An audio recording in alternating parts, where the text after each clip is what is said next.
ಆತ್ಮೀಯ H16 news ಅರ್ಥಾತ್ ಸೀತಾರಾಮ್ ನ್ಯೂಸದ ವೀಕ್ಷಕರೇ, ನಾನು ನಿಮ್ಮವ ಎಂ ಆಯುಧ ಮಲ್ಲಪ್ಪ ಜೊತೆ ಅವರು.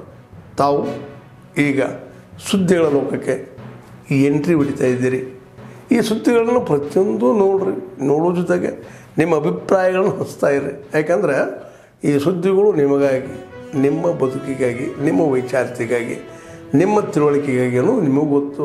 ಜೊತೆಗೆ ನಮಗೂ ನಿಮ್ಮೊಂದಿಗೆ ಇದೊಂದು ಮಾತಾಡುವಂಥ ಜೊತೆಗೆ ಸುದ್ದಿಗಳನ್ನು ಬಿಡುವಂಥ ಕೆಲಸ. ಈ ಕೆಲಸದಲ್ಲಿ ನಾವು ನಿಮ್ಮೊಂದಿಗಿದ್ದೀವಿ ಅಂತ ಹೇಳ್ತಾ ನೋಡ್ತಾ ಇರಿ ಸುದ್ದಿಗಳನ್ನು. ನಾನು ಇವತ್ತು ಮಾತಾಡನಿದ್ದೆ ಆ ವಿಚಾರ ಮಾತಾಡನಿದ್ದೆ.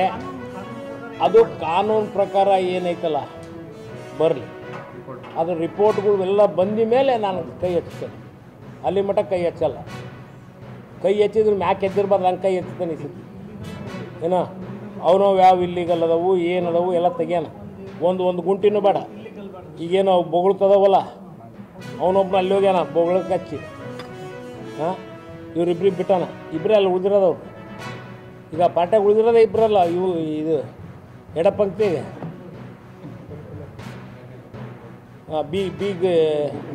ಬಿ ಟೀಮ್ನಾಗ ಇವ್ರಿಗೆ ಬೊಗಳಕ್ಕೆ ಹಚ್ಚಿದ ಹೋದ. ಏನು ಇವು ಕಾಮನ್ ಸೆನ್ಸ್ ಐತೋ ಇಲ್ಲೋ? ಶಾಸಕ ಹೆಂಗಾದ ಪಾಪ ಹರಿಹರ ತಾಲೂಕಿನ ಪಾಪ ಭಾಳ ತಪ್ಪಾಗೈತವು. ಇಂಥವ್ರನ್ನೆಲ್ಲ ಎಲೆಕ್ಟ್ ಮಾಡಿ ಆ ಡೆವಲಪ್ಮೆಂಟ್ ವರ್ಕ್ ನೋಡ್ಕೆ.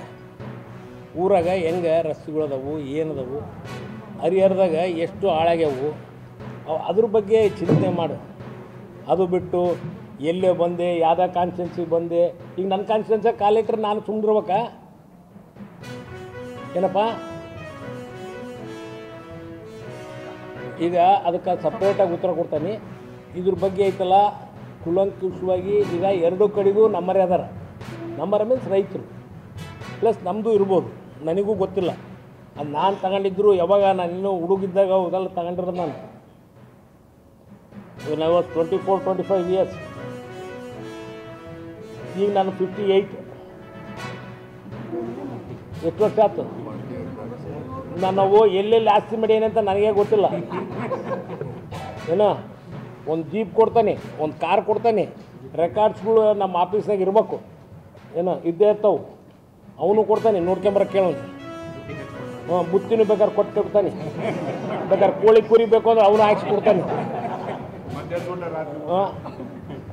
ಏನೋ ನನ್ನ ವಾಸ್ತಿ ಎಲ್ಲದವು, ಎಷ್ಟು ಮಾಡೀನಿ ನನಗಂತೂ ನಿಜವಾಗ್ಲೂ ಗೊತ್ತಿಲ್ಲ. ಅದು ಯಾವಾಗಲೂ ಖರೀದಿ ಮಾಡ್ರವು ಅದಾವು. ಅದ್ರಾಗ ಸೆಂಟ್ರಿಗೆ ಹಳ್ಳ ಹೋಗೈತಿ. ಆ ಹಳ್ಳ ಹೋಗಿರೋದು ಆ ಕಡೆಗೂ ನಂಬರ್ ಈ ಕಡೆಗೂ ನಂಬರ್ ಅದರ. ಈಗ ನೀನು ಎಕ್ಸಾಂಪಲ್ ಹೇಳ್ಬೇಕಪ್ಪ ಅಂದ್ರೆ ಒತ್ತುವರಿ ಆಗಿರಲ್ಲ. 100% ನನ್ನ ಪ್ರಕಾರ ಆಗಿರಲ್ಲ. ತಾರೀಕಿಗೆ ಮಾನ್ಯ ನಮ್ಮ ನಾಯಕರಾದಂಥ ರಾಹುಲ್ ಗಾಂಧಿಯವರು, AICC ಅಧ್ಯಕ್ಷರಾದ ನಮ್ಮ ನಾಯಕರಾದಂಥ ಮಲ್ಲಿಕಾರ್ಜುನ ಖರ್ಗೆ ಅವರು, ಆಮೇಲೆ ವೇಣುಗೋಪಾಲ್ ಅವರು, ಮಾನ್ಯ ಮುಖ್ಯಮಂತ್ರಿಗಳು, ಉಪಮುಖ್ಯಮಂತ್ರಿಗಳು ಡಿ ಕೆ ಶಿವಕುಮಾರ್ ಅವರೆಲ್ಲ ಈ ಕಾರ್ಯಕ್ರಮಕ್ಕೆ ಬರ್ತಾಯಿದ್ದಾರೆ.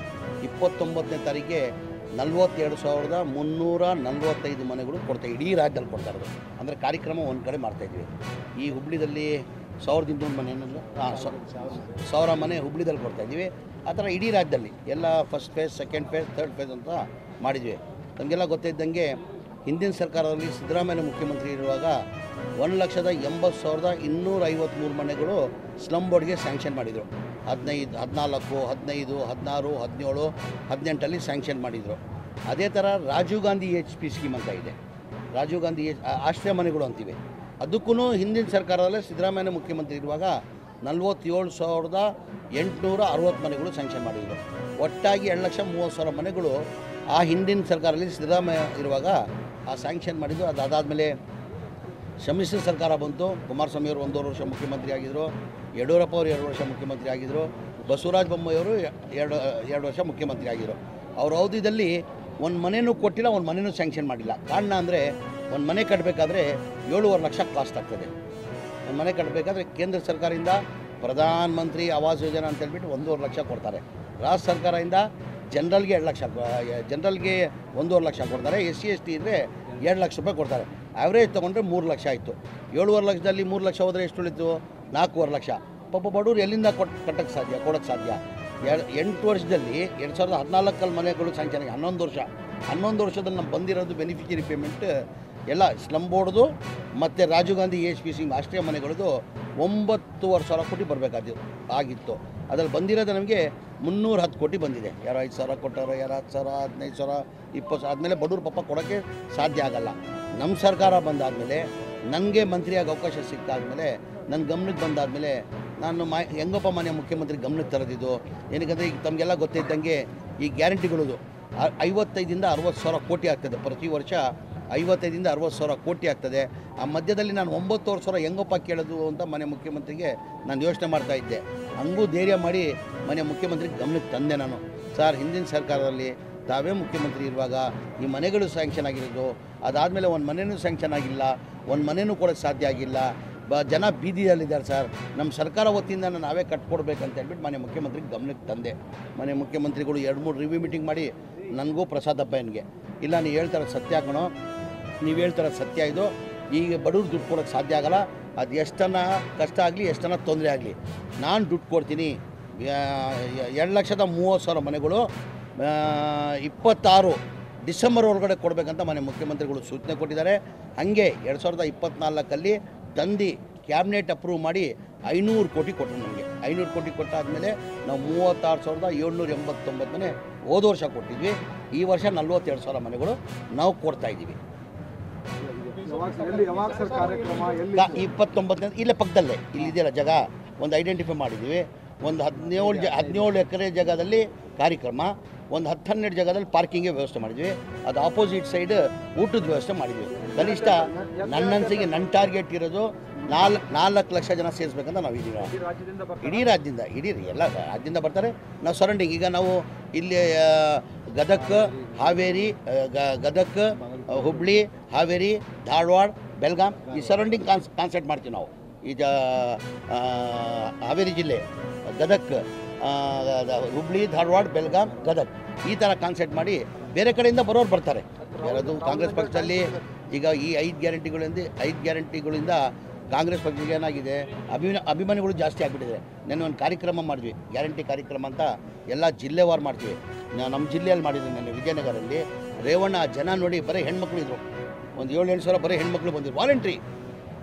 ವಾಲಂಟ್ರಿ ಏನಮ್ಮ ಇಷ್ಟು ಜನ ನೀವು ಬಂದಿದ್ದೀರ ಅಣ್ಣ, ನೀವು ಗ್ಯಾರಂಟಿ ಕೊಡ್ತಾ ಇದ್ದೀರಣ್ಣ, ನೀವು 2,000 ರೂಪಾಯಿಂದ ನಾವು ಈ ಬಿಸ್ನೆಸ್ ಮಾಡ್ತೀವಿ, ಆ ಬಿಸ್ನೆಸ್ ಮಾಡ್ತೀವಿ, ಏನೋ ಒಂದು ಅನುಕೂಲ, ಏನೋ ಒಂದು ಮನೆ ಸಾಮಾನು ತಗೊಳ್ತಾರೆ. ವಾಲಂಟ್ರಿ ಬಂದವ್ರು ಜನ. ಹಂಗಾಗಿ ಕಾಂಗ್ರೆಸ್ ಕಾರ್ಯಕ್ರಮ ಅಂದರೆ ರಾಹುಲ್ ಗಾಂಧಿ ಬರ್ತಾರಂದ್ರೂ ಜನ ಬರ್ತಾರೆ, ಖರ್ಗೆ ಸಾಹೇಬರು ಬರ್ತಾರಂದ್ರೂ ಜನ ಬರ್ತಾರೆ. ಅಲ್ಲ, ನಾವು ಪತ್ರ ಬರೆದಿದ್ದೀವಿ ಮನೆ ಮುಖ್ಯಮಂತ್ರಿಯಿಂದ. ನಾನು ಪತ್ರ ಬರೆಸಿದ್ದೀನಿ. ಮನೆ ಮುಖ್ಯಮಂತ್ರಿಗಳು 15ನೇ ತಾರೀಕು ಇಂಟಿಮೇಷನ್ ಕೊಟ್ಟಿದ್ದೀವಿ ನಾವು. 29ಗೆ ಕಾರ್ಯಕ್ರಮ ಇದೆ ಅಂತ ಮನೆ ರಾಹುಲ್ ಗಾಂಧಿ ಅವರಿಗೆ ಇಂಟಿಮೇಷನ್ ಕೊಟ್ಟಿದ್ದೀವಿ. ಮನೆ ಮುಖ್ಯಮಂತ್ರಿಗಳು ಪತ್ರ ಬರೆದಿದ್ದಾರೆ. ಆ ಫ್ಯಾಕ್ಸ್ ಮುಖಾಂತರ ಅಲ್ಲಿ ಕಳಿಸಿದ್ದೀವಿ ನಾವು. ಇದು ಕಳಿಸಿದ್ದೀವಿ. ಈಗ ಮನೆ ಮುಖ್ಯಮಂತ್ರಿಗಳು 15ನೇ ತಾರೀಕಿಗೆ ದಿಲ್ಲಿಗೆ ಹೋಗ್ಬೇಕಂತ ಇದ್ದಾರೆ. ಅವತ್ತು ರಾಹುಲ್ ಗಾಂಧಿ ಟೈಮನ್ನು ಕೇಳಿದ್ದಾರೆ. ಆದರೆ ರಾಹುಲ್ ಗಾಂಧಿಗೆ ಮನೆ ಮುಖ್ಯಮಂತ್ರಿನ ಹೋಗಿ, ನಾನು ಮುಖ್ಯಮಂತ್ರಿ ಪ್ರಸಾದ್ ಅಬ್ಬಾಯ್ ಹೋಗಿ ಮನೆ ಖರ್ಗೆ ಸಾಹೇಬ್ಗೂ ದಿಲ್ಲಿಯಲ್ಲಿ ಹೋಗಿ ಇನ್ವೈಟ್ ಮಾಡ್ತೀವಿ ನಾವು. ಆಲ್ರೆಡಿ ಖರ್ಗೆ ಸಾಹೇಬ್ರಿಗೆ ನಾವು ಫೋನ್ ಮಾಡಿ ಹೇಳಿದ್ದೀವಿ, ಸರ್ ಹಿಂಗೆ ಟೈಮ್ ಕೊಡಿ ಸರ್, ನಾನು ಪ್ರಸಾದ್ ಹಬ್ಬ ಬರಬೇಕಂತ ಇದ್ದೀವಿ ಅಂತಿದ್ದಕ್ಕೆ ಅವ್ರು ಬಿಹಾರ್ ಚುನಾವಣೆಯಲ್ಲಿದ್ದಾರೆ. 9ನೇ ತಾರೀಕುವರೆಗೂ ಸಾಯಂಕಾಲ ಬಿಹಾರ್ ಚುನಾವಣೆ 9ನೇ ತಾರೀಕು ಸಂಜೆವರೆಗೂ ಇರ್ತಾರಂತೆ. ಆಮೇಲೆ ಯಾವಾಗ ಬೇಕಾದ್ರೆ ಬನ್ನಿ ಅಂತ ನಮ್ಮ AICC ಅಧ್ಯಕ್ಷರು ಖರ್ಗೆ ಸಾಹೇಬರು ಹೇಳಿದ್ದಾರೆ. ನಾವೆಲ್ಲ 10ನೇ ತಾರೀಕಿಲ್ಲ 11ನೇ ತಾರೀಕು ನಾನು ಪ್ರಸಾದ್ ಮುಂಚೆನೇ ಹೋಗಿರ್ತೀವಿ. ಸಾಹೇಬ್ರ ಜೊತೆ 15ಕ್ಕೆ ಮುಖ್ಯಮಂತ್ರಿ ಬರ್ತಾರೆ, ಆವಾಗ ಅವ್ರಿಗೆ ಇನ್ವೈಟ್ ಮಾಡ್ತಾರೆ. ಏನು ಸರ್? ಹಾಂ, ಹೇಳಿ ಬಾಸ್. ನಾನು ಮೊನ್ನೆ ಚಿತ್ರದುರ್ಗದಲ್ಲಿ ಹೇಳಿದ್ದೀನಿ, ನಿನ್ನೆ ವಿಜಯನಗರಲ್ಲಿ ಹೇಳಿದ್ದೀನಿ, ಇವತ್ತು ಕೊಪ್ಪಳದಲ್ಲಿ ಹೇಳಿದ್ದೀನಿ. ಈಗ ಈ ಮುಖ್ಯಮಂತ್ರಿ ಕುರ್ಚಿ ಖಾಲಿ ಇಲ್ಲ. 28ವರೆಗೂ ಮಾನ್ಯ ಸಿದ್ದರಾಮಯ್ಯ ಅವರೇ ಮುಖ್ಯಮಂತ್ರಿಯಾಗಿ ಮುಂದುವರಿತಾರೆ. APCC ಅಧ್ಯಕ್ಷನೂ ಕುರ್ಚಿ ಖಾಲಿ ಇಲ್ಲ ಅಂತ ಹೇಳಿದ್ದೀನಿ. ಮೊನ್ನೆ DK ಶಿವಕುಮಾರ್ ಆ ಕುರ್ಚಿಯಲ್ಲಿ ಕೇಳಿದ್ದಾರೆ. ಆಮೇಲೆ ಎಲ್ಲೋ ಒಂದು ಕಡೆ DK ಶಿವಕುಮಾರ್ ಅಭಿಮಾನಿಗಳು, ಆಮೇಲೆ DK ಶಿವಕುಮಾರ್ ಸಾಹೇಬರು ಅವರು ಮುಖ್ಯಮಂತ್ರಿ ಆಗಬೇಕಂತ ಆಸೆ ಇದೆ. ಸಹಜ ತಾನೇ, ಅದು ಪಕ್ಷಕ್ಕೆ ದುಡಿಮೆ ಇದೆ. ಅವರು ಅವತ್ತಿಂದ ಪಕ್ಷಕ್ಕೆ ಹೋರಾಟ ಮಾಡ್ಕೊಂಡು ಬಂದಿದ್ದಾರೆ. ಪಕ್ಷಕ್ಕೆ ದುಡಿಮೆ ಇದೆ. ಹಾಗೆ ಅವರು ಮುಖ್ಯಮಂತ್ರಿ ಆಗಬೇಕಂತ ಭಾವಿಸ್ತಾರೆ. ನಾವು ಸಿದ್ದರಾಮಯ್ಯ ಆದಮೇಲೆ 28 ಆದಮೇಲೆ ಮನೆ DK ಶಿವಕುಮಾರ್ ಮುಖ್ಯಮಂತ್ರಿ ಆಗಬೇಕಂತ ನಾವು ಭಾವಿಸ್ತೇವೆ.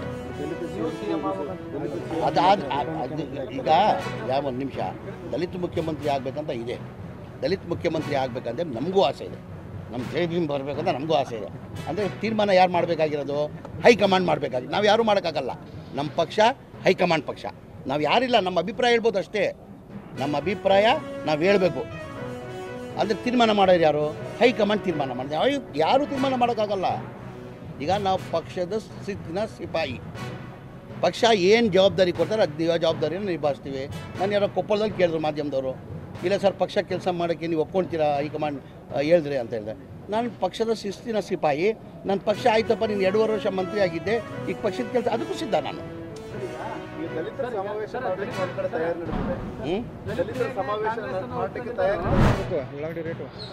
ಇಂದು ವಿಶ್ವೇಶ್ವರ ಹೆಗಡೆ ಕಾಗೇರಿ ಅವರು MP ಅವರು ಹುಬ್ಬಳ್ಳಿಯ ಒಂದು ಸರ್ಕಿಟ್ ವಹಿಸಿ ಬಂದಿದ್ದರು.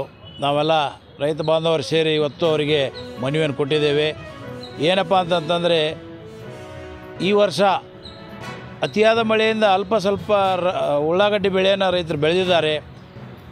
ಸ್ವಲ್ಪ ನೀರಿಗೆಲ್ಲ ಕೊಳತು ಅಲ್ಲೇ ಗಡ್ಡಿ ಹೊಲದಾಗ ಕೊಳತು ಅದನ್ನು ಅಲ್ಲೇ ಬಿಡುವಂಥ ವ್ಯವಸ್ಥೆ ಆಗಿದೆ. ಆದರೂ ಕೂಡ ಅಲ್ಪ ಸ್ವಲ್ಪ ಉಳ್ಳಾಗಡ್ಡಿ ಬೆಳೆಯನ್ನು ಒಳ್ಳೆಯ ಪ್ರಮಾಣದಲ್ಲಿ ಬೆಳೆದಿದ್ದಾರೆ. ಆದರೆ ಇವತ್ತು APMC ಹುಬ್ಬಳ್ಳಿ APMC ಮಾರುಕಟ್ಟೆಗೆ ತೊಗೊಂಬಂದರೆ 100 ರೂಪಾಯಿ, 200 ರೂಪಾಯಿ, 500, 600 ರೂಪಾಯಿ ದಲ್ಲಾಳಿಗಳು ಅವ್ರಿಗೆ ರೇಟ್ ಹಾಕ್ತಾಯಿದ್ದಾರೆ. ಇದೇನಪ್ಪ ನ್ಯಾಯ? ರೈತ ಒಂದು ಕ್ವಿಂಟಲ್ ಉಳ್ಳಾಗಡ್ಡಿ ಬೆಳಿಬೇಕಪ್ಪ ಅಂತಂದರೆ ಕನಿಷ್ಠ ಪಕ್ಷ 1,000 ರೂಪಾಯಿಂದ 1,200 ರೂಪಾಯಿ ಖರ್ಚು ಬರ್ತೈತಿ. ಮತ್ತು ಖರ್ಚು ಮಾಡಿ ದುಡ್ಡು ಬರೋದಿಲ್ಲ ಅಂದರೆ ಏನಿದೆ? ಯಾವ ನ್ಯಾಯ? ಸರ್ಕಾರಗಳು ಅದಾವು ಏನು ಸತ್ತಾವು? ಅಧಿಕಾರಿಗಳು ಎದಿರೋ ಏನು ಸತ್ತಿರೋ? ರೈತ ಬೆಳೆದ ಅನ್ನ ತಿಂತಿರೋ ನಮ್ಮ ಹೊಟ್ಟಿಗೇನು ಸಗಣಿ ತಿಂತಿರೋ? ಅರ್ಥ ಮಾಡ್ಕೋಬೇಕು.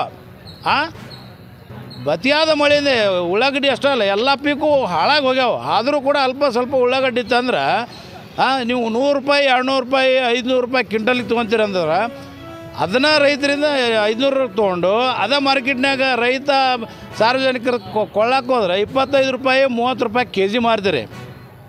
ರೈತ ಇಲ್ಲಿ ಹಮಾಲಿ ಮಾಡವ, ರೈತ ಕಷ್ಟಪಟ್ಟು ಅಲ್ಲಿ ಸಾಲ ಸೋಲ ಮಾಡಿ ರೈತ ಬೆಳೆದ 2-3 ತಿಂಗಳು ರೈತ ಮಕ್ಕಳನ್ನ ಹೆಂಗೆ ಇದು ಮಾಡ್ತಾರಲ್ಲ, ಜೋಪಾನ ಮಾಡ್ತಾರಲ್ಲ, ಆ ಥರ ಬೆಳೆ ಅದನ್ನು ಬೆಳೆದು ಕಟಾವು ಮಾಡಿ ತೊಗೊಂಬರ್ತಾನೆ. ಮತ್ತು ಲಾಭನ ದಲ್ಲಾಳಿಗಳು ತಿಂತೀರಂತಂದ್ರೆ ಇದು ಯಾವ ನ್ಯಾಯಪ್ಪ? ಸರ್ಕಾರಗಳು ಅದಾವ ನಿಲ್ವೋ?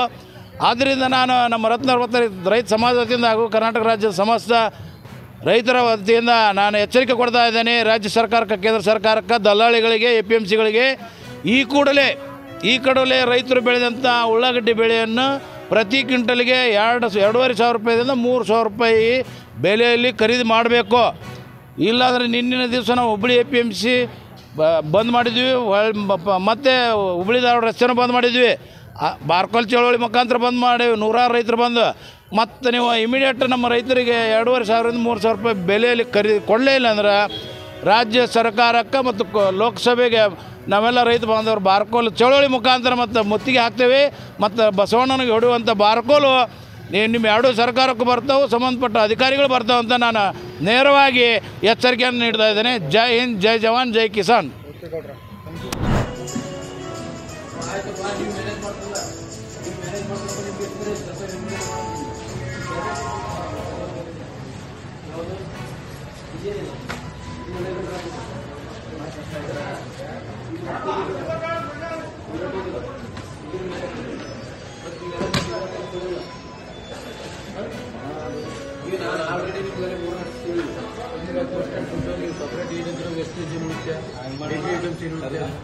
ಊಟ ಮಾಡಿದ್ದು ತರಕಾರಿ ಅವನ್ನೆಲ್ಲ ಬೇರೆ ಬೇರೆ ಹಾಕ್ಬೇಕು. ಇದು ಪ್ಲಾಸ್ಟಿಕ್ ಬೇರೆ ಹಾಕ್ಬೇಕು, ಇಂಥವೆಲ್ಲ ರೊಟ್ಟಿನ ಸಾಮಾನು ಬೇರೆ ಹಾಕ್ಬೇಕು, ರೊಟ್ಟಿ ಪೇಪರ್ ಬೇರೆ ಹಾಕ್ಬೇಕು. ಈಗ ಏನಿದ್ರು ಸಪ್ರೇಟ್ ಮಾಡಿ ನಮ್ಮ ಗಾಡಿ ಕೊಡ್ಬೇಕು.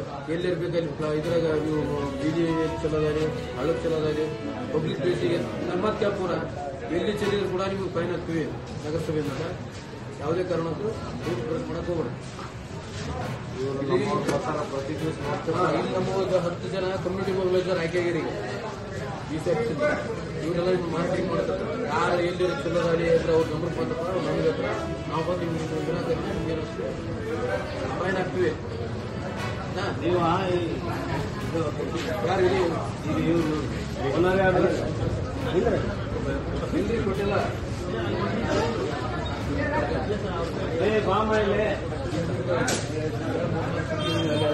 ಯಾರು ಕೂಡ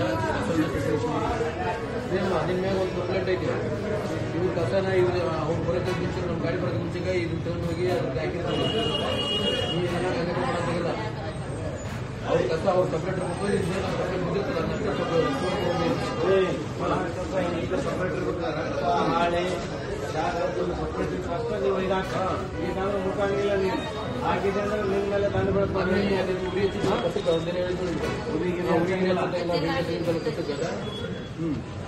ಮಾಡ್ರಪ್ಪ ನೀವೆಲ್ಲ ಸಪ್ರೇಟ್ ಕೊಡ್ಬೇಕಾದ್ರೆ ಮಾಡಿಲ್ಲ ಅಂದ್ರೆ ಅದನ್ನು ತೊಗೊಂಡು ಸಪ್ರೇಟ್ ಮಾಡೋದು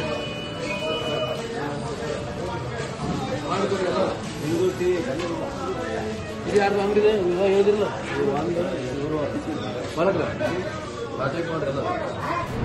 ಆತ್ಮೀಯರೇ, ಎಲ್ಲ ಸುದ್ದಿಗಳನ್ನು ನೋಡಿದ್ರಲ್ಲ, ಏನು ಅನ್ನಿಸ್ತು ನಿಮಗೆ?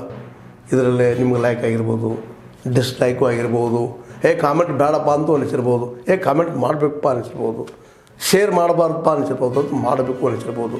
ಏನಾದರೂ ಆಗಲಿ ಶೇರ್ ಮಾಡ್ತಾಯಿರಿ, ಈ ನ್ಯೂಸ್ಗಳನ್ನ ಹಂಚ್ತಾ ಇರಿ, ಜೊತೆಗೆ ಇದಕ್ಕೆ ಸಬ್ಸ್ಕ್ರೈಬ್ ಆಗ್ತಾಯಿರಿ ಅಂತ ಹೇಳ್ತಾ H16 ನ್ಯೂಸ್ ಅರ್ಥಾತ್ ಹೇ ಸೀತಾರಾಮ್, ಇದು ಸತ್ಯದ ಕೈಗೆ ನಡಿ. ವಂದನೆಗಳು.